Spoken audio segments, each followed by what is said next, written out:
আমার নাম কর্ণেন্দু মিশ্র। আমি আসাম শিলচর থেকে কথা বলছি। আমি আজ অনিশ মুখার্জি স্যারের ব্যাপারে দু একটা কথা বলতে চাই। আমি দেখুন, মানুষের জীবনে প্রবলেম তো থাকে, আমারও ছিল, অনেকই ছিল। তো ভালো একজন অ্যাস্ট্রোলজারের দরকার হয় যখন গ্রহ বা এইসব নিয়ে কোনো প্রবলেম আপনার জীবনে আসে, তখন ওটা একজন ভালো অ্যাস্ট্রোলজার যদি হয় তো উনি ভালোভাবে পরীক্ষা করে বলতে পারেন। তো আমি আমার যেগুলো সমস্যা ছিল, বিজনেস গ্রোথ বা অনেক কিছু এস্টাবলিশমেন্ট, তো ওগুলো নিয়ে আমি একটু ডিস্টার্ব ছিলাম।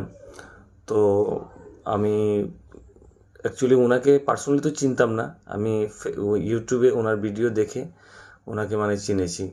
তাই ওনার সঙ্গে যোগাযোগ যখন করলাম, উনি আমার ছকটা বিচার করে উনি আমাকে যা যা বলেছিলেন তার মধ্যে সবগুলোই সত্য হয়েছে। প্লাস রেমেডি যেগুলো দিয়েছিলেন, রেমেডিগুলো ভালো কাজ করেছে, আমি ভালো উপকার পেয়েছি। তাই আমি আমার মন থেকে বলতে চাই অনিশ স্যারকে, Anish sir, thank you very much, God bless you.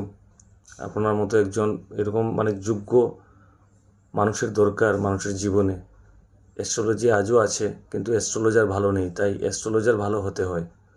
যাই হোক, thank you sir, thank you very much.